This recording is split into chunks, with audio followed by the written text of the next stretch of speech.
نحمده ونستعينه ونستغفره ونؤمن به ونتوكل عليه ونعوذ بالله من شرور أنفسنا ومن سيئات أعمالنا من يهده الله فلا مضل له ومن يضلله فلا هادي له وَنَشْهَدُ أَن لَّا إِلَٰهَ إِلَّا اللَّهُ وَحْدَهُ لَا شَرِيكَ لَهُ وَنَشْهَدُ أَنَّ مُحَمَّدًا عَبْدُهُ وَرَسُولُهُ أَمَّا بَعْدُ فَأَعُوذُ بِاللَّهِ مِنَ الشَّيْطَانِ الرَّجِيمِ بسم الله الرحمن الرحيم قال الله تعالى في كلامه المجيد البرهان الرشید والفرقان الحمید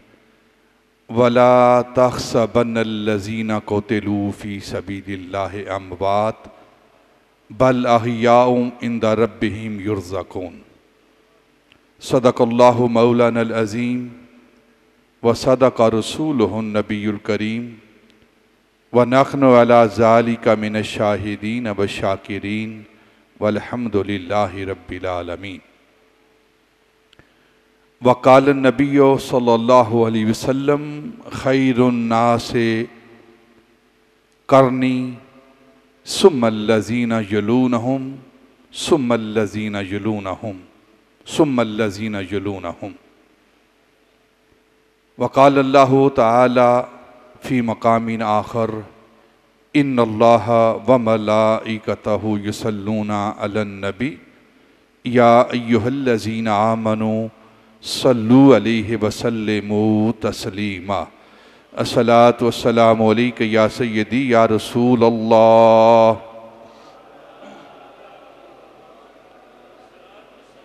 وعلی آلک وصحابک یا سیدی یا حبیب اللہ الصلاۃ والسلام علیک یا سیدی یا رسول اللہ وعلی آلک وصحابک یا شفیع المذنبین انتہائی معزز و محترم سامعین ارباب اہل سنت ادب خردگان نگاہ محبت قرآن مجید برہان رشید سے سورہ آل عمران کی ایک آیت آپ کے سامنے تلاوت کی گئی ہے۔ گزشتہ جمعۃ المبارک میں نبی پاک صاحب لولاق آپ صلی اللہ علیہ وسلم کی ایک حدیث پاک پر آپ نے گفتگو سماعت کی اور 3 کامل مرتبے 3 اسلام کی اصطلاحات اس پر آپ نے گفتگو سماعت کی۔ وہ 3 زمانے، وہ 3 مرتبے، وہ 3 کامل اصطلاحات، ایک اصطلاح وہ اصطلاح صحابی کی، دوسری اصطلاح وہ اصطلاح تابعی کی، اور تیسری اصطلاح وہ ہے تبع تابعی کی۔ یہ 3 اصطلاحیں آپ نے سماعت کی تھیں۔ نبی پاک صلی اللہ علیہ وسلم نے ارشاد فرمایا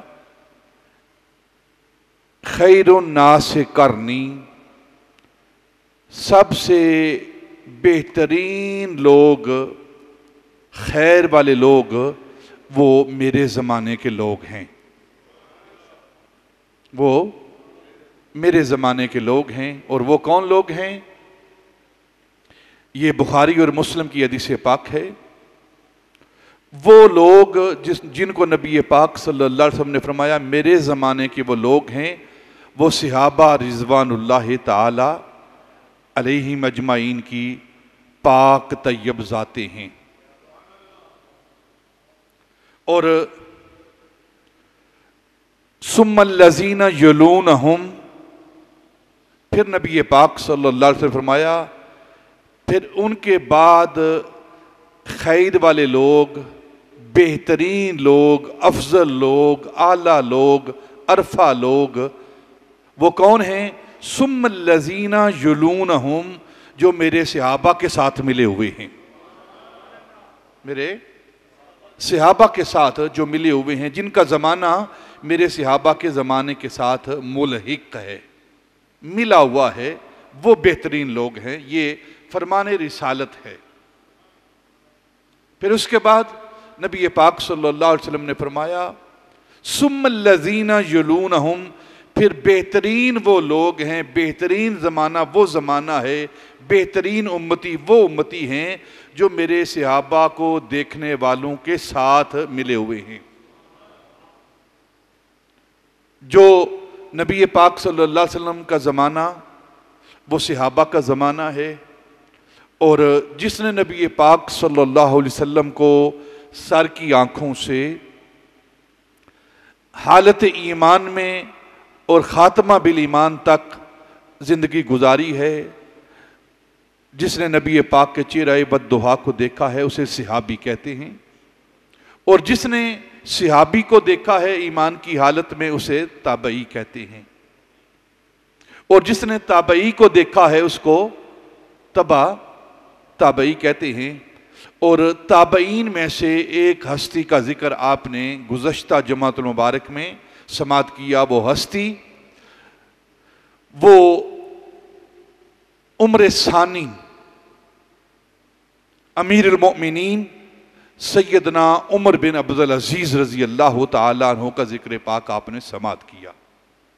جس طرح یہ تین مرتبے ہیں، صحابی کا، تابعی کا اور تبع تابعی کا، اسی طرح اللہ رب العزت نے قرآن پاک کے اندر 4 اور مرتبوں کا ذکر کیا ہے۔ جو اسلام کے اندر 4 کامل مرتبے ہیں، 4 کامل اصطلاحات ہیں، 4 کامل ٹرمز ہیں، جو کہ اسلام کی ٹرمز ہیں، شریعت کی ٹرمز ہیں، اور جو قرآن کی اصطلاحات ہیں۔ وہ 4 اصطلاحات کیا ہیں اور اللہ رب العزت نے قرآن پاک کے اندر ان کا کس انداز میں ذکر فرمایا ہے؟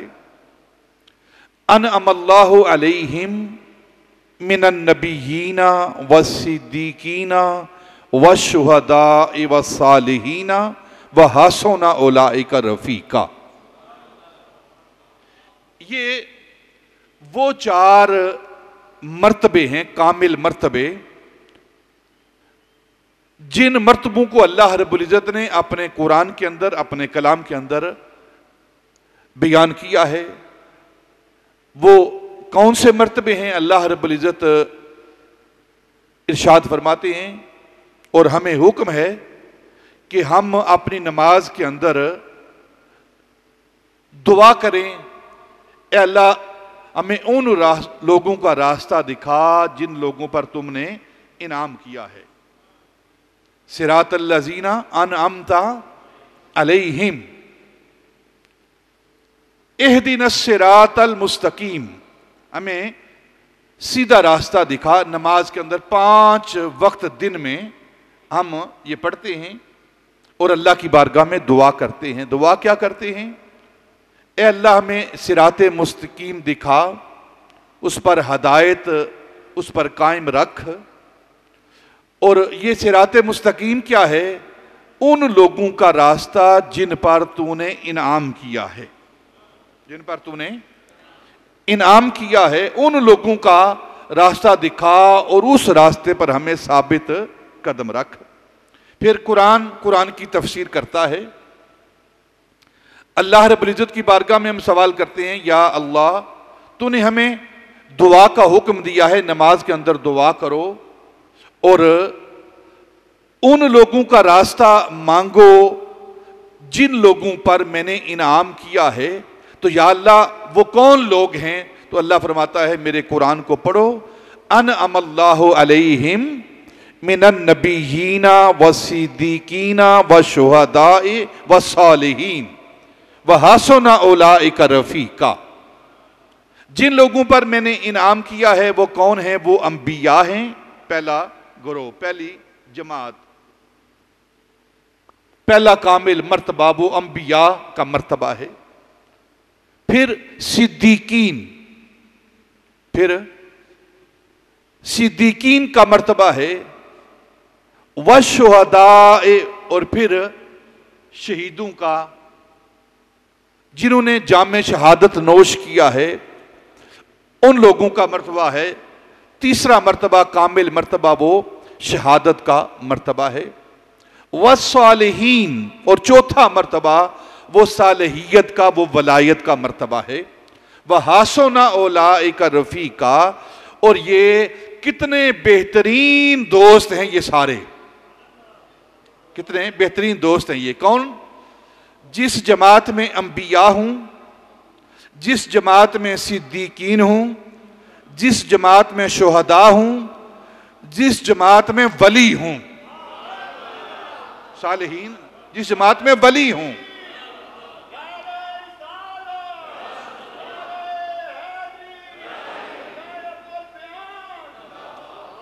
جس جماعت میں ولی ہوں، وہ جماعت بہترین دوستوں والی جماعت ہے، بہترین دوستوں والی جماعت ہے۔ اور میں نے گزشتہ جماعت المبارک میں ایک حدیث پاک آپ کے سامنے پیش کی تھی۔ نبی پاک صلی اللہ علیہ وسلم نے فرمایا کہ ایک جماعتوں میں سے کچھ جماعتیں جہاد کے لیے نکلیں گی، اور ان میں سے ایک صحابی ہوگا جس جماعت میں اس جماعت کو بھی فتح ہوگی، پھر جس جماعت میں تابعی ہوگا اس کو بھی فتح ہوگی، اور جس جماعت میں تبع تابعی ہوگا اس کو بھی فتح ہوگی۔ یہ مسلم اور بخاری کی حدیث پاک ہے، متفقن علیہ ہے۔ کیا مطلب؟ کہ جس جماعت کے اندر صحابی کی ذاتیں ہوں، صحابہ کی عظمت ہو، صحابہ کی شان ہو، صحابہ کے فضائل بیان کیے جائیں، صحابہ کی شانوں کو بیان کیا جائے، وہ جماعت کامیابی والی جماعت ہے۔ اور پھر جس جماعت میں تابعین ہوں اور ان کا ذکر پاک کیا جائے وہ جماعت کامیابی والی جماعت ہے، اور جس جماعت میں تبع تابعین ہوں وہ جماعت کامیابی والی جماعت ہے۔ اور بحمدہ تعالی یہ تینوں مرتبے، تینوں ہستیاں اہل سنت کے پاس ہیں، اور یہی فتح والے لوگ ہیں، کامیابی والے، کامرانی والے لوگ ہیں۔ کل قیامت کے روز جن کی فلاح ہونی ہے، کامیابی ہونی ہے، کامرانی ہونی ہے، جنہوں نے جنت کے اندر جانا ہے، وہ یہی لوگ ہیں نبی پاک صلی اللہ علیہ وسلم کے فرمان کے مطابق۔ تو یہ چار کامل مرتبے، پہلا مرتبہ مرتبہ صدیقیت، مرتبہ نبوت، پھر اس کے بعد مرتبہ صدیقیت، اس کے بعد پھر مرتبہ شہادت، اور پھر مرتبہ ولایت، صالحیت جسے کہتے ہیں، صالح۔ یہ چار مرتبے ہیں اللہ رب العزت نے قرآن پاک کے اندر ارشاد فرمائے ہیں۔ اب ان چار مرتبوں میں سے ایک مرتبہ ہے جس پر ہم نے آج گفتگو کرنی ہے، وہ مرتبہ ہے شہادت کا۔ شہادت کا وہ مرتبہ ہے، شہید کسے کہتے ہیں؟ اور سب سے بہترین جو زمانہ نبی پاک نے بیان فرمایا وہ میرے دیکھنے والوں کا زمانہ، اور پھر میرے دیکھنے والوں کے دیکھنے والوں کا زمانہ، یعنی تابعین کا۔ اور ان تابعین میں سے جس کا ہم نے ذکر پاک کیا وہ حضرت عمر بن عبدالعزیز تھے، اور آج جس ہستی کا ذکر کرنا ہے وہ سید الشہداء، سید الشہداء، اسد اللہ و اسد رسولہ، ام النبی، حضرت امیر حمزہ رضی اللہ تعالیٰ عنہ کی ذات وبرکات۔ آج ان کا ہم نے ذکر کرنا ہے۔ جتنے بھی اسلام کے شہداء ہیں، جتنے بھی اسلام کے شہداء ہیں، کسی کو اگر ہم نے سید الشہداء کہا ہے اور اس کی سیادت کا، شہیدوں کے سردار ہونے کا کسی کو اگر شعرہ ملا ہے تو وہ عوام کی زبان سے ملا ہے۔ جیسے ہم سیدنا امام حسین رضی اللہ تعالی عنہ کو سید الشہداء کہتے ہیں۔ سیدنا امام حسین رضی اللہ تعالی عنہ آپ سید الشہداء ہیں، ان کو سید الشہداء کا خطاب یہ امت کی طرف سے ملا ہے، عوام کی طرف سے ملا ہے، محبت کرنے والوں کی طرف سے ملا ہے، لیکن حضرت امیر حمزہ رضی اللہ تعالی عنہ کو سید الشہداء کا خطاب نبی پاک صلی اللہ علیہ وسلم کی زبان سے ملا ہے، نبی پاک کی زبان سے ملا ہے۔ نبی پاک صلی اللہ علیہ وسلم نے ان کو سید الشہداء کہا ہے، یعنی شہیدوں کے سردار۔ وہ کون ہیں؟ وہ حضرت امیر حمزہ رضی اللہ تعالی عنہ۔ یہ وہ ہستی ہیں جن کو نبی پاک صلی اللہ علیہ وسلم فرمایا میرا حمزہ چچا یہ کون ہے؟ یہ اللہ کا بھی شیر ہے اور مجھ رسول کا بھی شیر ہے۔ یہ وہ حضرت امیر حمزہ ہیں جن کا ذکر پاک آج ہم کریں گے انشاءاللہ، کیونکہ ماہ شوال ہے اور ماہ شوال کی 15 تاریخ کو اسلام کا دوسرا بڑا غزوہ جسے غزوہ احد کہتے ہیں، غزوہ احد کہتے ہیں، اس کے اندر آپ کی شہادت ہوئی ہے۔ تو اس حوالے سے آج انشاءاللہ ہم حضرت امیر حمزہ رضی اللہ تعالیٰ عنہ کی بارگاہ میں ہدیہ عقیدت، ہدیہ محبت اور ہدیہ غلامی پیش کریں گے۔ یہ جو تیسرا بڑا مرتبہ ہے اسلام نے، قرآن نے بیان کیا ہے شہادت کا، یہ کیا ہے؟ لفظ شہید کچھ الفاظ ہیں، جب ہم بولتے ہیں ہماری زبان پر وہ لفظ آتے ہیں تو ان کی تقدیس، ان کی پاکیزگی ان الفاظ کی، ان کی عزت آبرو ہمارے ذہنوں کے اندر اور ہمارے دلوں کے اندر جاگزیں ہو جاتی ہے۔ وہ نام کیا ہے؟ نبوت، نبی کا نام آتا ہے، رسول کا نام آتا ہے، قرآن کا نام آتا ہے، پھر صدیق کا نام آتا ہے، شہید کا نام آتا ہے۔ تو جب یہ نام آتے ہیں تو ان ناموں کی عظمت ہمارے اندر، ہمارے دلوں کے اندر آ کر جاگزیں ہو جاتی ہے، بیٹھ جاتی ہے۔ شہید کا مرتبہ، شہادت کا مرتبہ وہ مرتبہ ہے جو اللہ رب العزت کی بارگاہ میں، اللہ کی راہ میں نبی پاک صلی اللہ علیہ وسلم کی عزت و آبرو پر، نبی پاک صلی اللہ علیہ وسلم کی ذات پر، نبی پاک صلی اللہ علیہ وسلم کے فرمان پر، آپ کی فرمان کی حفاظت کرتے ہوئے اور شمع رسالت پر اپنی جان کو قربان کر دیتا ہے، اسے شہید کہتے ہیں۔ آسان لفظوں میں یہ شمع نبوت ہے، شمع رسالت ہے، اور جو شمع رسالت پر اپنا سب کچھ، اپنا من دن قربان کرتا ہے، اس پروانے کا نام شہید ہے اور اس مرتبے کا نام شہادت ہے۔ جمال مصطفیٰ پر، کمال مصطفیٰ پر، خد و خال مصطفیٰ پر، جود و نوال مصطفیٰ پر، عزت و آبرو مصطفیٰ پر، شان مصطفیٰ پر، نبی پاک کی عزت و آبرو پر جو پروانہ قربان ہو جاتا ہے اسے شہید کہتے ہیں۔ جمال مصطفیٰ پر، شمع مصطفیٰ پر جو پروانہ شہید ہو جاتا ہے، اپنی جان دے دیتا ہے، اسے شہید کہتے ہیں۔ اور کسی پنجابی کے شاعر نے کیا خوبصورت ترجمہ کیا ہے، کسے پروانے نو پوچھیا تنو سڑ کے کی لبدا،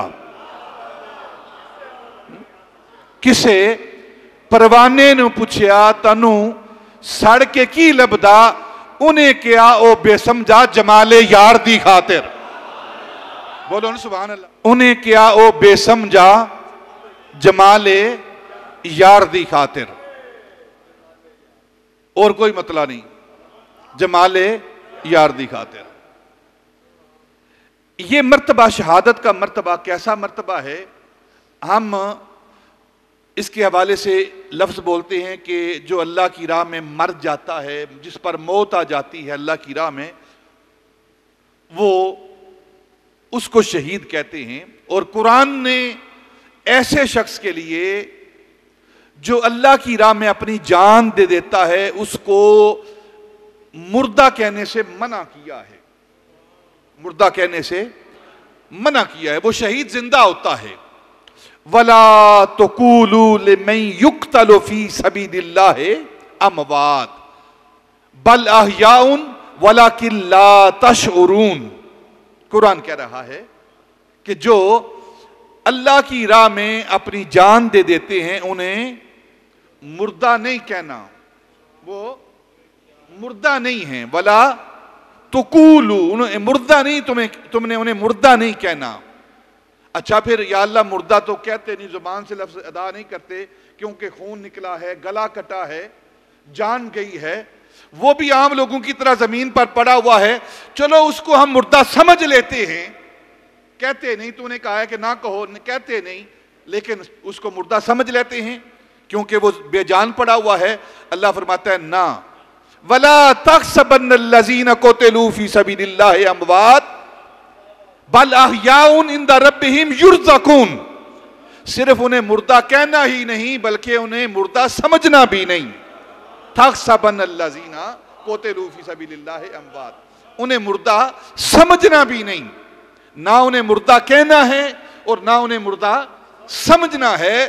بَلْ أَحْيَاءٌ بلکہ وہ زندہ ہیں, بلکہ وہ زندہ ہے. عند ربہم یرزقون اور اللہ کی بارگاہ سے وہ رزق دیے جاتے ہیں. وہ رزق دیے جاتے ہیں. وہ شہید جو اپنی جان دیتا ہے اللہ کی راہ میں, یہ اللہ کی راہ کیا ہے؟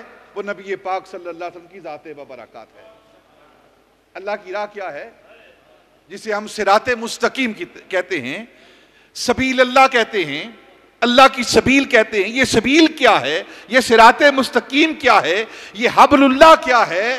یہ ساری چیزوں کو اگر جمع کیا جائے, حبل اللہ بھی مصطفیٰ کی ذات ہے, سبیل اللہ بھی مصطفیٰ کی ذات ہے, اور صراط مستقیم بھی نبی پاک کی ذات برکات ہے. یعنی جو نبی پاک کے راستے پر اپنی جان دے دیتا ہے وہ زندہ ہے.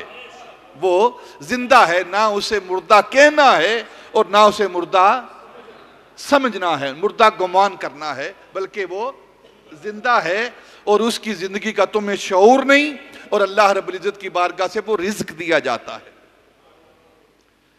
یہ لفظ شہید جب ہم بولتے ہیں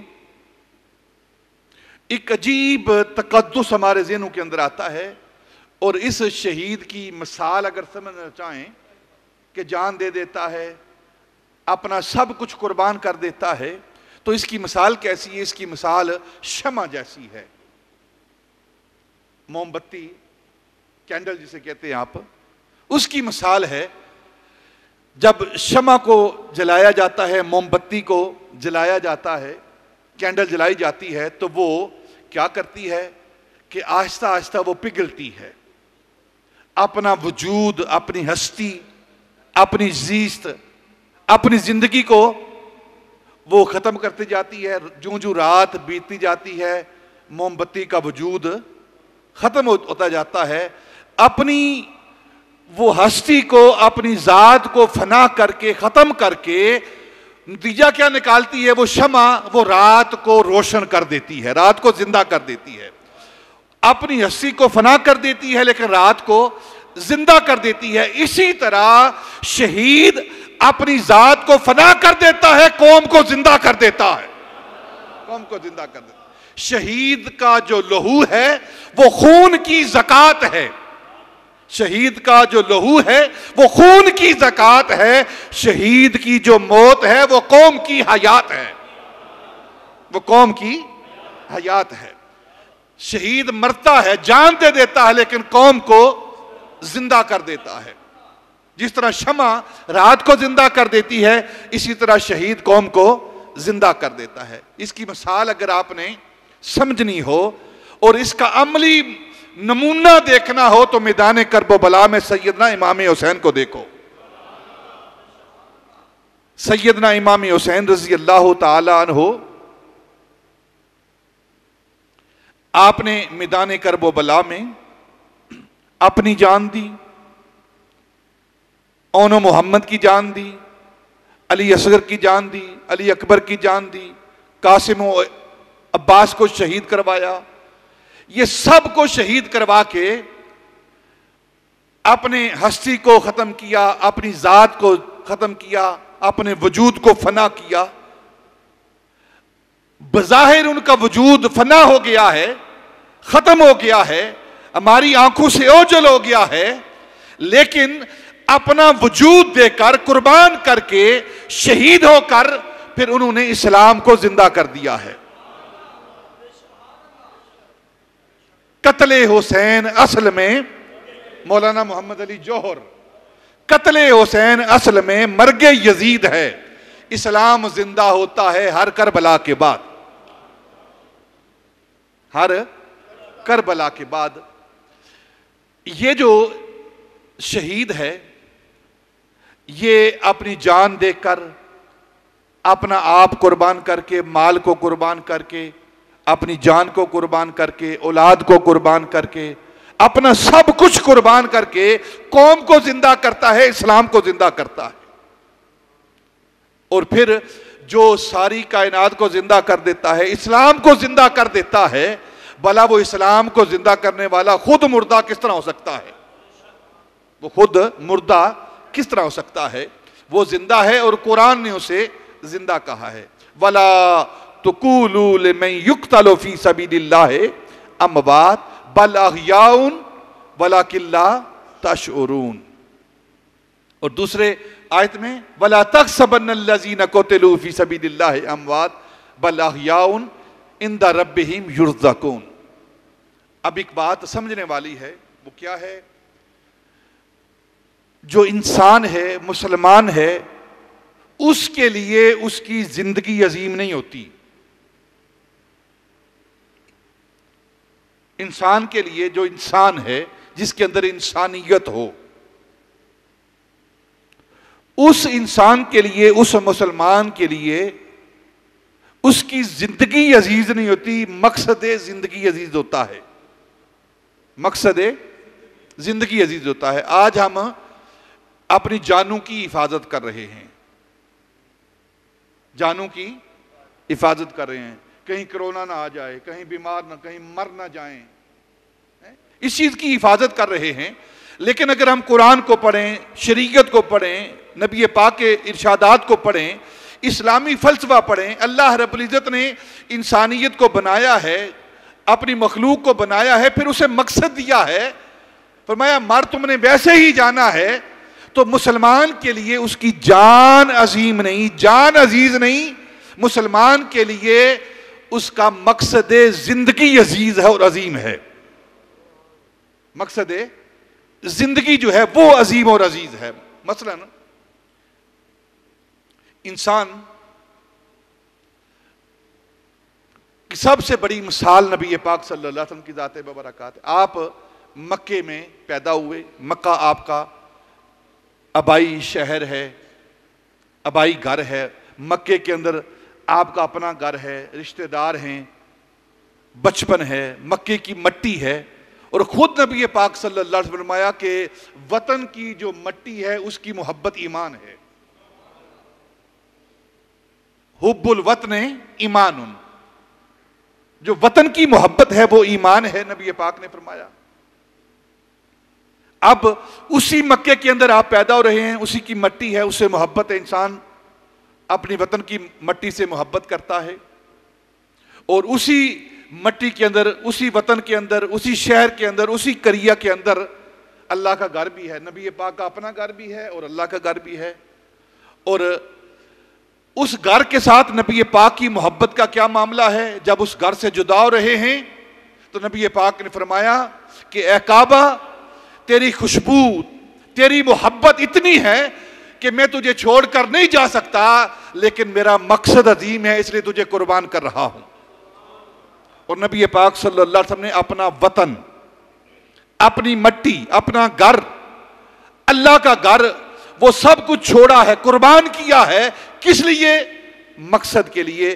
اور وہ مقصد کیا ہے؟ وہ اسلام کی عزت و آبرو، وہ اسلام کی ارتقاء، وہ اسلام کی نشو و نما، یہ مقصد تھا نبی پاک صلی اللہ علیہ وسلم کا۔ اللہ رب العزت کی توحید کا مقصد تھا کہ میں جو مقصد لے کر آیا ہوں اس کائنات کے اندر، اس مقصد کو میں نے پروان چڑھانا ہے۔ وہ مقصد کیا ہے؟ وہ اللہ رب العزت کی توحید ہے اور اللہ رب العزت کی پہچان ہے جو میں نے ساری کائنات کو دینی ہے۔ تو نبی پاک صلی اللہ علیہ وسلم نے اپنا وطن قربان کیا ہے، اپنا گھر قربان کیا ہے، کعبہ کی محبت کو قربان کیا ہے مقصد کے لیے، اور وہ مقصد عظیم ہے نبی پاک صلی اللہ علیہ وسلم کی ذات کے پاس۔ پھر اس کی دوسری مثال وہ سیدنا امام حسین رضی اللہ تعالیٰ عنہ کی۔ آپ کی پیدائش مدینہ المنورہ، مدینہ النبی میں ہوئی، مدینے میں آپ پیدا ہوئے، مدینے کا شہر آپ کا مسکن ہے، اور پھر وہاں نبی پاک صلی اللہ علیہ وسلم کا روزہ مبارک ہے، نانا جان کا روزہ ہے، خود اماں جان کا سیدہ طیبہ طاہرہ سیدہ فاطمہ الزہرا کا روزہ پاک ہے، اور پھر نبی پاک صلی اللہ علیہ وسلم کے اصحاب ہیں، اور پھر سیدنا امام حسین رضی اللہ تعالیٰ عنہ کے پاس اپنے نانے کی مسند ہے۔ صحابہ رضوان اللہ تعالیٰ علیہم اجمعین آنکھوں پر بٹھانے والے ہیں سیدنا امام حسین کو، اپنے سر کے امامے کے ساتھ سیدنا امام حسین کے پاؤں صاف کرنے والے صحابہ ہیں حضرت ابی ہریرہ رضی اللہ تعالیٰ عنہ۔ اپنا سب کچھ سیدنا امام حسین کی غلامی میں پیش کرنے والے صحابہ موجود ہیں۔ اتنی عزت ہے، توقیر ہے، تعظیم ہے، مرتبہ ہے، مقام ہے، اور سب کچھ ہونے کے باوجود سیدنا امام حسین رضی اللہ تعالیٰ عنہ نے اپنے نانے کے روزے کو چھوڑا، اپنی والدہ کے روزے کو چھوڑا، صحابہ رضوان اللہ تعالیٰ علیہم اجمعین کی معیت کو چھوڑا، ان کے ادب و احترام کو چھوڑا، اور نانے کی دی ہوئی مسند کو چھوڑا، اور سب کچھ چھوڑ کر قربان کر کے کربلا کے میدان میں گئے۔ سیدنا امام حسین کے نزدیک ان کی زندگی عزیز نہیں تھی، مقصد زندگی عزیز تھا، مقصد زندگی عزیز تھا۔ آج کیا اس مقصد کو ہم حاصل کر رہے ہیں کہ نہیں کر رہے؟ ہمارے نزدیک مقصد زندگی کوئی نہیں بلکہ صرف زندگی ہے۔ اس زندگی کو ہم نے گزارنا ہے، ہم نے زندہ رہنا ہے۔ کس طرح زندہ رہنا ہے اس کی ہمیں کوئی پرواہ نہیں، بس زندہ رہنا ہے، چاہے وہ بغیرتی والی زندگی ہو، چاہے وہ جس طرح کی مرضی زندگی ہو، کوئی زندگی کا مقصد نہیں۔ اور کسی نے کیا خوب کہا تھا کہ شیر کی ایک دن کی زندگی گیدڑ کی 100 سالہ زندگی سے بہتر ہے۔ جن کی زندگی کا مقصد ہوتا ہے وہ اس طرح کا کلام کرتے ہیں۔ ارسطو کے بارے میں آپ نے سنا ہوگا، یہ حضرت عیسیٰ علیہ السلام سے پہلے ایک فلسفی ہوا ہے، ایک انتہائی ذہین اور حقیقت کی تلاش کرنے والا یہ بندہ ہوا ہے، جس کا انتہائی اہم شاگرد وہ افلاطون ہے، جن کے شاگردوں میں ایک شاگرد افلاطون ہے۔ ارسطو ہر وقت اس سوچ میں رہتا تھا کہ میں حقیقت کو کیسے پا سکوں، میری زندگی کا مقصد حقیقت کو پانا ہے، اور اللہ رب العزت کی ذات یہ حقیقت الحقائق ہے، یعنی اس ذات معرفت حاصل کرنا، اللہ رب العزت کی ذات کا شعور حاصل کرنا، اس کی معرفت حاصل کرنا، اس کی پہچان حاصل کرنا، یہ زندگی کا مقصد تھا۔ اور اس پر اس نے اپنی عقل کو استعمال کیا، لوگوں کے ساتھ گفتگو کی، علم کو استعمال کیا، لوگوں کے ساتھ مشکل ابحاث کو چھیڑا، اور ہر وقت وہ حقیقت کی تلاش میں رہتا اور لوگوں سے گفتگو کرتا رہتا۔ حکومت وقت، حاکم وقت تنگ آیا اس کے اس عمل سے، اس مسئلے سے، تو ارسطو کو سزائے موت کا حکم دے دیا گیا۔ اور جب سزائے موت کا وقت آیا، سولی پہ چڑھانے کا وقت آیا، تو حاکم وقت نے کہا اگر تم ان باتوں سے باز آ جاؤ، اپنا مقصد حیات بھول جاؤ، مقصد زندگی چھوڑ دو، تو ہم تجھے چھوڑ دیتے ہیں، زندگی بسر کرو۔ تو اس نے کہا کہ میں نے ایسی زندگی کیا کرنی ہے جس کا مقصد کوئی نہ ہو، جس کا مقصد کوئی نہ ہو، میں نے ایسی زندگی کیا کرنی ہے؟ تو ایسی زندگی پر جس زندگی کا مقصد نہ ہو، میں اس زندگی پر موت کو ترجیح دوں گا، اور ایسی زندگی قربان کرتا ہوں موت پر. اور جب اس کا موت کا تیاری ہو گئی, سزائے موت کی سولی پر چڑھانے کی تیاری ہوگی, تو اس نے آخری خطاب جو لوگوں سے کیا, تو لوگوں سے کہا سنو, میری زندگی کا مقصد ہے وہ حقیقت کو تلاش کرنا ہے, اور میں اس مقصد کے لیے اپنی جان دے رہا ہوں, اور اگر حاکم وقت مجھے چھوڑ دیتا ہے کہ جاؤ میں نے تجھے آزاد کیا ہے, تو میں ارسطو اپنی ساری زندگی راستے پر گزرنے والے ہر فرد کو روک کر پوچھوں گا کہ تیرا مقصد حیات کیا ہے, تیری زندگی کا مقصد کیا ہے. میں ہر بندے کو روک کر اسے پوچھوں گا کہ تیری زندگی کا مقصد کیا ہے, تیرے زندہ رہنے کے مقصد کیا ہے, اور تجھے شرم آنی چاہیے. ارسطو کہتا ہے میں ہر اس بندے سے یہ بات کروں گا جس کی زندگی کا مقصد دنیا ہے, دنیا کا مال ہے, دنیا کا مال و منال ہے, صرف دنیا ہے. میں اسے کہوں گا تجھے شرم آنی چاہیے کہ اللہ رب العزت نے تجھے عظیم مقصد دیا ہے اور تو اس دنیا کے لیے اپنی زندگی کو ضائع کر رہا ہے. آج ہم بھی اپنے مقصد حیات سے بہت دور ہو گئے ہیں. زندہ رہ رہے ہیں, کس لیے زندہ ہیں کوئی پتہ نہیں, بس زندگی گزار رہے ہیں. زندہ رہنا چاہیے جی, زندہ رہنا چاہیے. کیوں زندہ رہنا چاہیے؟ مقصد حیات کیا ہے, مقصد زیست کیا ہے, زندگی کا مقصد کیا ہے, زندہ رہنے کا مقصد کیا ہے, یہ ہمیں یاد نہیں. اگر یاد نہیں تو ہمیں یاد کرنا چاہیے کہ مسلمان کی زندگی کا مقصد کیا ہے. مسلمان کی زندگی کا مقصد, ایک مقصد اللہ رب العزت کی عبادت کرنا ہے, اور دوسرا مقصد اپنی زندگی کو نبی پاک کی ذات پر قربان کر دینا ہے. یہ مسلمان کی زندگی کا مقصد ہے. اگر اس کی زندگی اللہ رب العزت کی فرما برداری میں, نبی پاک صلی اللہ علیہ وسلم کی غلامی میں نہیں گزر رہی, تو اس کی زندگی کا کوئی مقصد نہیں. وہ جس طرح باقی کے جانور زندگی گزار رہے ہیں, اسی طرح یہ انسان بھی باقی جانوروں کی طرح زندگی گزار رہا ہے. وہ بھی کھاتے پیتے ہیں, اور انسان بھی جس کا مقصد کوئی نہیں وہ بھی کھاتا پیتا ہے. جانور بھی بچے جنم دیتے ہیں اور انسان بھی بچے جنم دے رہا ہے. وہ بھی بچے جنم دے کر اور پھر کھا پی کر عیش و عشرت کر کے اس دنیا سے چلے جاتے ہیں, مر جاتے ہیں. اور انسان بھی جو اعلیٰ مقصد کے لیے بھیجا گیا ہے, ایک خاص مقصد کے لیے اس دنیا کے اندر بھیجا گیا ہے, وہ بھی کھا پی کر بچے پیدا کر کے اس دنیا سے چلا جاتا ہے. پھر دونوں کی زندگی کے اندر فرق کوئی نہیں. اور پھر جانور اور انسان کے اندر جو کہ انسان اشرف المخلوقات ہے, وہ اشرف المخلوقات کہلانے کا حقدار نہیں. اشرف المخلوقات وہ کہلانے کا حقدار ہے جس کی زندگی کا مقصد ہے, اور وہ مقصد کیا ہے؟ وہ اللہ رب العزت کی عبادت اور نبی پاک صلی اللہ علیہ وسلم کی ذات پر اپنا سب کچھ قربان کرنا ہے. یہ مقصد زندگی ہے.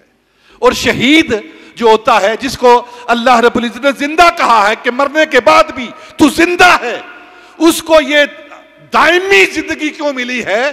کیونکہ اس کی زندگی کا مقصد کیا ہے, اور وہ مقصد کیا ہے؟ اس نے اپنی زندگی نبی پاک کے قدموں پر قربان کر دی ہے.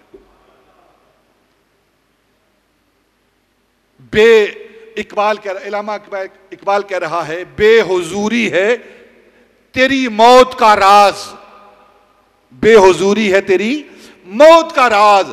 زندہ ہے تو بے حضور نہیں, زندہ ہے تو بے حضور نہیں.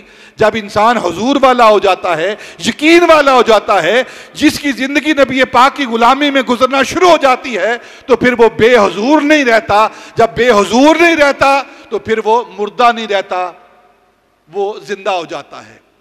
وہ ہمیشہ ہمیشہ کے لیے زندہ ہو جاتا ہے, موت اسے مارتی نہیں ہے. علامہ اقبال پھر کہہ رہا ہے, فرشتہ موت کا گو چوتا ہے بدن تیرا. فرشتہ موت کا گو, جب فرشتہ آتا ہے نا, موت کا ملک الموت آ کر بدن کو چوتا ہے, موت آ جاتی ہے. فرشتہ موت کا گو چوتا ہے بدن تیرا, تیری مرکز حیات سے دور رہتا ہے. وہ تجھے مارنے کے لیے نہیں آتا, بلکہ وہ ہمیشہ ہمیشہ کے لیے زندگی دینے کے لیے آتا ہے. تو یہ شہید ہمیشہ ہمیشہ کے لیے زندہ ہو جاتا ہے. کیوں زندہ ہوتا ہے؟ کہ اس کی زندگی کا مقصد ہوتا ہے, اور وہ مقصد کیا ہے؟ نبی پاک کی ذات پر, آپ کی شان پر, آپ کی آن بان پر اپنا سب کچھ قربان کرنا. اور جب انسان کو موت آتی ہے, عام شخص کو موت آتی ہے, تو اگر آپ احادیث کا مطالعہ کریں, پڑھیں, علماء نے لکھا ہے کہ نبی پاک نے فرمایا کہ جب موت آتی ہے، فرشتہ موت کا آتا ہے، تو جو گنہگار ہے، جس کی زندگی کا مقصد کوئی نہیں، اس کی موت کیسے ہوتی ہے؟ اس کی موت ایسے ہوتی ہے جس طرح ایک خاردار جھاڑی، کانٹوں والی جھاڑی جو ہوتی ہے نا، کانٹے جس پر لگے ہوتے ہیں جھاڑی پر، اس جھاڑی پر اگر آپ اپنا رومال، اپنی چادر پھینکتے ہیں اور پھر اس چادر کو کھینچتے ہیں، تو جو چادر کا حال ہوتا ہے وہی بے مقصد زندگی والے کا حال ہوتا ہے موت کے وقت، جن کی زندگی کا مقصد کوئی نہ ہو، بس کھانا پینا، عیش کرنی، آرام کرنا، سونا، اور کوئی مقصد نہیں، نہ عبادت اللہ کی، نہ نبی پاک کی تابعداری، نہ اسلام کی غیرت، نہ وطن کی غیرت. تو ان کی موت کیسی موت ہے؟ ان کی موت ایسی ہے کہ خاردار جھاڑی پر چادر کو پھینکا جائے اور پھر چادر کو زور سے کھینچا جائے، ان کی موت ہے. اور اس کے برعکس جن کی زندگی کا مقصد ہے، جو اللہ اور اس کے رسول کے لیے زندہ رہتے ہیں اور اللہ اور رسول کے لیے مرتے ہیں، جب ان پر موت آتی ہے، ملک الموت آتا ہے، موت کا فرشتہ آتا ہے، تو پھر ان کی موت کیسی ہوتی ہے؟ علماء نے لکھا، نبی پاک نے فرمایا کہ جس طرح مکھن سے بال کو نکالا جاتا ہے، اس طرح ان کے بدن سے روح کو نکالا جاتا ہے. اس طرح ان کے بدن سے روح کو نکالا جاتا ہے، یعنی ان کے چہرے پر تبسم ہوتا ہے اور وہ اللہ کی بارگاہ میں حاضر ہو جاتی ہے. وہ روح چہرے پر تبسم ہوتا ہے، کرب نہیں ہوتا، چہرے کا رنگ نہیں بدلتا، چہرہ سیاہ کالا نہیں ہوتا، بلکہ ان کا چہرہ روشن ہو جاتا ہے، چہرہ مسکرا رہا ہوتا ہے، ماتھے پر پسینے ہوتے ہیں اور روح اللہ کی بارگاہ میں حاضر ہو جاتی ہے. یہ وہ لوگ ہیں جن کی با مقصد زندگی ہے. ان کو اگر دیکھنا ہو تو وہ صحابہ رضوان اللہ تعالی علیہم اجمعین ہیں، جنہوں نے نبی پاک صلی اللہ علیہ وسلم کی ذات پر اپنی جانوں کو قربان کیا ہے. آج بدبخت لوگ اپنی زبانوں کو صحابہ پر دراز کرتے ہیں اور طرح طرح کی باتیں کرتے ہیں، کتوں کی طرح صحابہ پر بھونکتے ہیں کہ وہ میدان جنگ سے بھاگ گئے تھے، بزدل تھے. معاذ اللہ، اگر صحابہ بھاگ گئے تھے تو پھر میدان جنگ میں باقی کون رہا تھا؟ کون وہاں قائم رہا تھا؟ یہ بدر کے اندر، یہ احد کے اندر، یہ تبوک کے اندر، یہ خندق کے اندر کافروں کی گردنیں اتارنے والے کون تھے؟ یہ صحابہ ہی تو تھے جنہوں نے اپنی گردنیں بھی دی اور نبی پاک صلی اللہ علیہ وسلم کے دشمنوں کی گردنوں کے اتارا بھی ہے. اور پھر اللہ رب العزت فرماتے ہیں اور اللہ کے محبوب فرماتے ہیں کہ جو نبی پاک صلی اللہ علیہ وسلم پر جو ہماری راہ پر جان دیتا ہے وہ مردہ نہیں ہے. اور جب اس پر یہ وقت آتا ہے تو کیسا وقت آتا ہے؟ نبی پاک نے فرمایا جو اللہ کی راہ میں اپنی جان دیتا ہے نا، اس وقت اس کو کتنی تکلیف ہوتی ہے. ہم مرتے ہیں تو پتہ نہیں ہمارے ساتھ اس وقت، نبی پاک نے فرمایا کہ مسلمان کو چاہیے کہ جو سکرات الموت ہے، جو کربات الموت ہے، موت کے وقت، غرغرہ کے وقت، جان نکلنے کے وقت جو تکلیف آتی ہے، نبی پاک نے فرمایا اس سے اللہ کی پناہ مانگو. اللہم انی اعوذ بک من سکرات الموت. نبی پاک نے فرمایا جو سکرات موت ہے، موت کے وقت جو تکلیف آتی ہے، اس سے اللہ کی پناہ مانگو. کتنی سخت موت آتی ہے. یہ عام انسان کی موت ہے، لیکن جب شہید کی موت آتی ہے تو اس کے بارے میں نبی پاک نے کیا فرمایا؟ آپ نے فرمایا جب شہید کے گلے پر چھری چل رہی ہوتی ہے، اس کے سینے پر تلوار چل رہی ہوتی ہے، اس کی روح اس کے بدن سے نکل رہی ہوتی ہے، تو اس کو کتنی تکلیف ہوتی ہے. نبی پاک نے فرمایا کہ جب عام انسان کو ایک چیونٹی کاٹتی ہے نا، چیونٹی کاٹتی ہے، تو اس چیونٹی کے کاٹنے کا جتنا درد ہوتا ہے نا انسان کو، اس سے بھی 1000 درجہ کم درد اس شہید کو ہوتا ہے جو موت کی گوشت میں جا رہا ہوتا ہے، جو موت کی آغوش میں جا رہا ہوتا ہے. اور پھر عام جو لوگ ہیں، عام جو نیک لوگ ہیں، جب وہ مرتے ہیں تو حساب و کتاب کے بعد، حساب و کتاب کے بعد، سارے معاملات طے ہونے کے بعد ان کو جنت میں داخلہ ملتا ہے، جنت میں وہ جاتے ہیں۔ عام جو انسان ہیں جو عبادت کرتے ہیں، جو شہید نہیں ہوتے، جو نیکوکار ہیں، شب زندہ دار ہیں، تہجد گزار ہیں، حساب و کتاب ہونے کے بعد انہیں جنت ملتی ہے۔ اور جو شہید ہوتا ہے ادھر اس نے جام شہادت نوش کیا اور سیدھا جنت کے اندر، سیدھا جنت کے اندر۔ اور پھر جنت کے اندر جا کر جنت والوں کو، جو عام جنتی ہیں، ان کے لیے کیا معاملہ ہے؟ اللہ رب العزت کو جنت دے گا، جنت کے اندر رہو، حور و غلمان دیں گے، جنت کی نعمتیں دیں گے، باغ و بہار ہوگی، پھل پھول ہوں گے، جنت کی نعمتیں ہوں گی، اور انہیں کہا جائے گا کہ تم اس جنت کے اندر رہ کر ان کی نعمتوں سے متمتع ہو جاؤ، نعمتوں سے لطف حاصل کرو۔ اور جب شہید کی باری آئے گی تو اللہ رب العزت جنت تو دے گا نا، حور و غلمان ان کو دے گا، جنت کی نعمتیں دے گا، اس کے ساتھ ساتھ اللہ رب العزت ان شہداء کو جنہوں نے جام شہادت نوش کیا ہے بغیر کسی حجاب کے، بغیر کسی پردے کے، اپنا دیدار کروائے گا، اپنا دیدار کروائے گا۔ اور ان شہیدوں سے پوچھا جائے گا، باقی جنت والوں کو کہا جائے گا جنت کے اندر رہو، جنت کی نعمتوں سے لطف حاصل کرو، اور شہیدوں سے پوچھا جائے گا، جا کر اللہ پوچھے گا، خود پوچھے گا، شہیدو میری جنت کے اندر خوش ہو؟ وہ کہیں گے یا اللہ بڑے خوش ہیں، حور و غلمان خدمت کر رہی ہیں، یا اللہ کر رہی ہیں، کسی چیز کی کمی تو نہیں، یا اللہ کوئی کمی نہیں۔ وَسَقَاهُمْ رَبًّا شَرَابًا طَهُورًا، اللہ رب العزت انہیں شراب طہور اپنے ہاتھوں سے پلائے گا، جو شہید ہیں۔ اب چاہے وہ گردن دینے والے شہید ہیں، خون بہانے والے شہید ہیں، یا مشاہدہ کرنے والے شہید ہیں، جو مشاہدہ کرنے والوں سے بھی شہید کہتے ہیں، تو اللہ رب العزت وَسَقَاهُمْ رَبُّهُمْ شَرَابًا طَهُورًا، اللہ انہیں اپنے دست پاک سے، دست قدرت سے شراب طہور پلائے گا۔ اور پھر ان شہداء سے اللہ پوچھے گا کہ میری جنت کے اندر تمہیں اور بھی کچھ چاہیے، تمہاری کوئی خواہش ہے جو میں پوری کروں؟ تو باقی سب کے سب جنتی اور کوئی خواہش نہیں رکھیں گے، لیکن یہ شہداء جو ہیں نا، اللہ کے نام پر، رسول کے نام پر گردن کٹانے والے ہیں، یہ اللہ کی بارگاہ میں عرض کریں گے یا اللہ تیری جنت بڑی خوبصورت ہے، بڑی نعمتیں ہیں، بڑے اس کے اندر انعامات ہیں، پھول ہیں، پھل ہیں، نہریں ہیں، باغات ہیں، سب کچھ ہے، لیکن ہماری ایک خواہش ہے۔ اللہ پوچھے گا بتاؤ تمہاری کیا خواہش ہے؟ جنت کے اندر تمہاری ہر خواہش کو پورا کیا جائے گا۔ وہ عرض کریں گے یا اللہ ایک خواہش ہے، وہ یہ ہے کہ ہمیں ایک بار دنیا میں پھر بھیج، دنیا کے اندر ایک بار پھر بھیج، جو مزہ تیرے نام پر گردن کٹانے کا ہے وہ تیری جنت کے اندر بھی نہیں ہے۔ تیرے نام پر جو گردن کٹانے کا مزہ ہے وہ تیری جنت کے اندر بھی نہیں ہے۔ ہمیں دنیا کے اندر بھیج تاکہ بار بار تیرے نام پر گردن کٹائیں، اور جو لطف ہمیں وہاں ملا ہے وہ یہاں بھی نہیں مل رہا۔ مزہ جو موت کا کبھی عاشق بیاں کرے، مسیح و خضر بھی مرنے کی تمنا کرے۔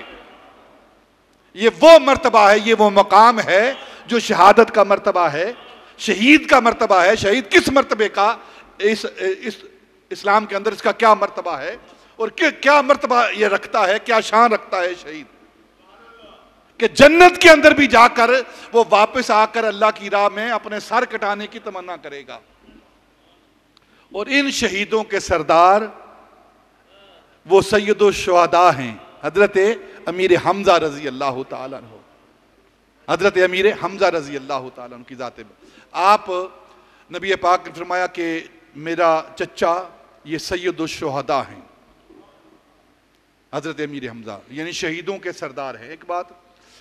اور آپ نے فرمایا کہ یہ میرے چچا اسد اللہ و اسد رسول ہی، یہ اللہ کے بھی شیر ہیں اور اللہ کے رسول کے بھی شیر ہیں۔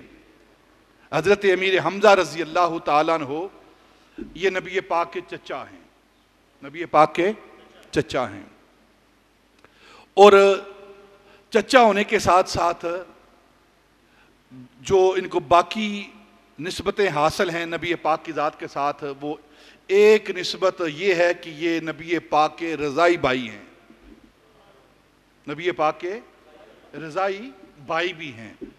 یعنی نبی پاک صلی اللہ علیہ وسلم نے حضرت ثویبہ کا دودھ پیا تھا اور انہوں نے بھی حضرت ثویبہ کا دودھ پیا تھا۔ قربان جائیں اس کنیز پر، اس لونڈی پر کہ جس کو یہ شان حاصل ہے، وہ کتنی طیب پاکیزہ لونڈی ہوگی کہ جس کا دودھ امام الانبیاء پی رہا ہے اور سید الشہداء پی رہا ہے۔ کیسی وہ عظیم لونڈی اور کنیز ہے، اس کی عظمت پر قربان جائیں، اس کنیز کی عظمت پر قربان جائیں کہ خود تاجدار مدینہ جن کا دودھ پی رہے ہیں اور خود سید الشہداء جن کا دودھ پی رہے ہیں، اور حضرت امیر حمزہ نبی پاک کے رضائی بھائی بھی ہیں، اور پھر خالہ زاد بھائی بھی ہیں، خالہ زاد بھائی بھی ہیں۔ نبی پاک صلی اللہ علیہ وسلم کی والدہ اور حضرت امیر حمزہ کی والدہ، یہ دونوں آپس میں چچا زاد بہنیں ہیں، دونوں چچا زاد بہنیں ہیں۔ اس وجہ سے نبی پاک صلی اللہ علیہ وسلم اور حضرت امیر حمزہ رضی اللہ تعالیٰ عنہ یہ دونوں آپس میں بھائی بھی ہیں، رضائی بھائی بھی ہیں، اور آپس میں رشتے کے بھائی بھی ہیں، جسے آپ کزن کہتے ہیں۔ اور پھر حضرت امیر حمزہ چچا ہونے کے باوجود نبی پاک سے 2 سال بڑے تھے،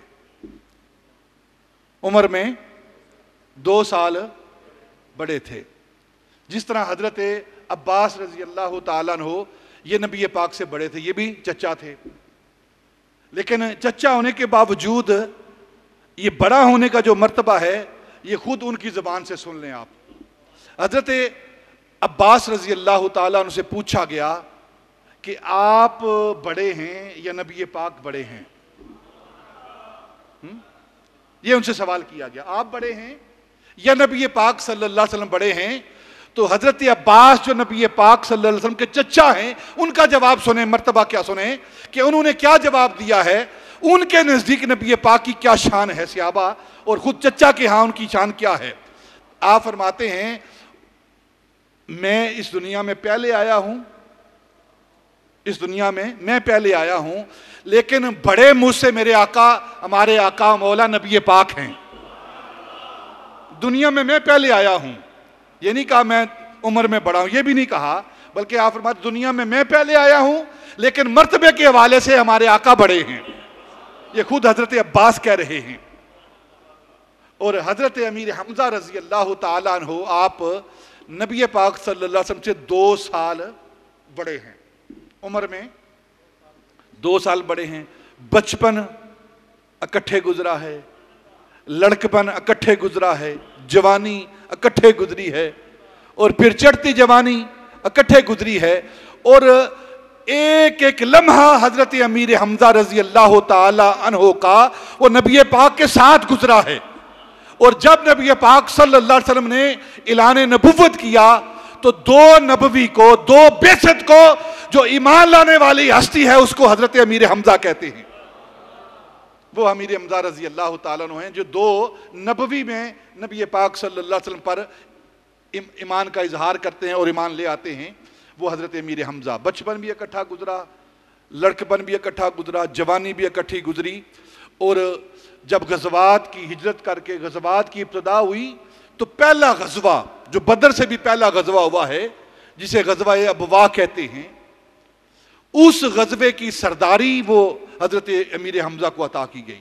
نبی پاک صلی اللہ علیہ وسلم نے امیر لشکر بنا کر اور جھنڈا دے کر، اسلام کا پہلا جھنڈا پہلے لشکر کو جس شخص کو عطا ہوا ہے، اور پہلا غزوہ جو ہوا ہے اس کے اندر جس ہستی کو یہ جھنڈا عطا کیا گیا ہے وہ حضرت امیر حمزہ رضی اللہ تعالیٰ کی ذات۔ وہ غزوہ ابواء ہے، بدر سے پہلے یہ چھوٹا غزوہ ہوا ہے، اس کے اندر حضرت امیر حمزہ رضی اللہ تعالیٰ کو جھنڈا عطا ہوا ہے۔ حضرت امیر حمزہ رضی اللہ تعالیٰ عنہ آپ کون ہیں؟ آپ نبی پاک کے چچا بھی ہیں اور نبی پاک کے محبوب بھی ہیں، آپ کے محبوب بھی ہیں۔ دو ہستیاں ہیں جو نبی پاک صلی اللہ علیہ وسلم کی محبوب ہیں۔ آپ خود محبوب خدا ہیں۔ نبی پاک کون ہیں؟ بولو نا، محبوب خدا ہیں، محبوب اللہ کے بھی محبوب اور ہمارے بھی محبوب۔ ہمارے محبوب ہیں کہ نہیں؟ اہل سنت کے بھی، امت کے بھی محبوب، اللہ کے بھی محبوب اور ہمارے بھی۔ کتنا بڑا معیار ہے ہمارا، کتنی بڑی سوچ ہے ہماری، کتنی بڑی چوائس ہے ہماری۔ ہم معیار اپنا زمانے سے جدا رکھتے ہیں، ہم معیار اپنا زمانے سے جدا رکھتے ہیں۔ ہم تو محبوب بھی محبوب خدا رکھتے ہیں، ہم تو محبوب بھی محبوب خدا رکھتے ہیں۔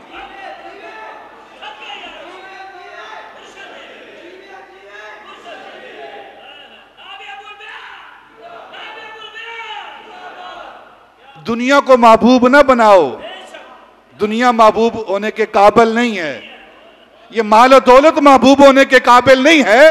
اگر محبوب بنانا ہے تو اس کو محبوب بناؤ جس کو اللہ نے محبوب بنایا ہے۔ مل کر بولو یار، مل کر بولو۔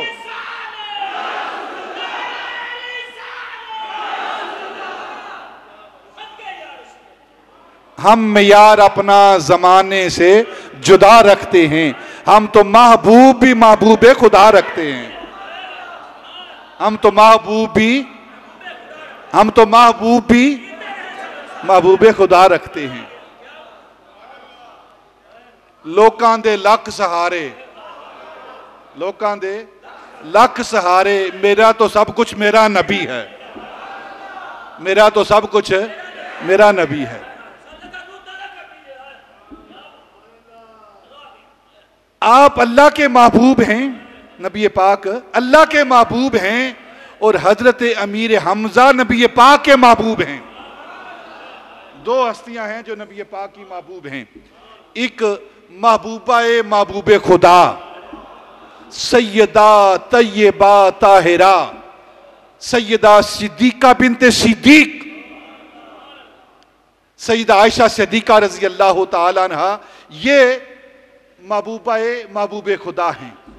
اور ایک حضرت امیر حمزہ رضی اللہ تعالیٰ عنہ، یہ محبوب خدا ہیں، محبوب خدا ہیں۔ جس طرح سیدنا عثمان بن عفان یہ رسول ہیں، رسول خدا کے، نبی پاک صلی اللہ علیہ وسلم اللہ کے رسول، ٹھیک ہے۔ اور جب حدیبیہ کا معاملہ آیا نا، تو نبی پاک صلی اللہ علیہ وسلم نے سیدنا عثمان غنی کو مکے کی طرف بھیجا اور فرمایا کہ میں اللہ کا رسول ہوں اور عثمان تم میرا رسول بن کر ان لوگوں کی طرف جاؤ۔ جس طرح سیدنا عثمان یہ اللہ کے رسول ہیں، اسی طرح اللہ کے محبوب حضرت امیر حمزہ ہیں رضی اللہ تعالیٰ عنہ کی ذات ببرکات۔ حضرت امیر حمزہ رضی اللہ تعالیٰ عنہ روحانی دنیا کے آج بھی مدینہ المنورہ کے گورنر، آج بھی حضرت امیر حمزہ رضی اللہ تعالیٰ کی ذات ببرکات۔ اور حدیث پاک میں آتا ہے، آخری بات کرتا ہوں، حدیث پاک میں آتا ہے ان شہداء کی شان کیا ہے، مرتبہ کیا ہے، مقام کیا ہے، کہ یہ شہداء احد یہ وہ ہستیاں ہیں کہ جن کو ایک بار سلام کیا جاتا ہے، ان کو سلام کیا جائے تو قیامت تک اس سلام کرنے والے کا یہ جواب دیتے رہتے ہیں، جواب دیتے ہیں۔ تو سلام کریں پھر، السلام علیکم یا شہداء یا سعداء یا نقباء یا اہل صدق والوفا، السلام علیکم بما صبرتم فنعم عقبى الدار، السلام علیکم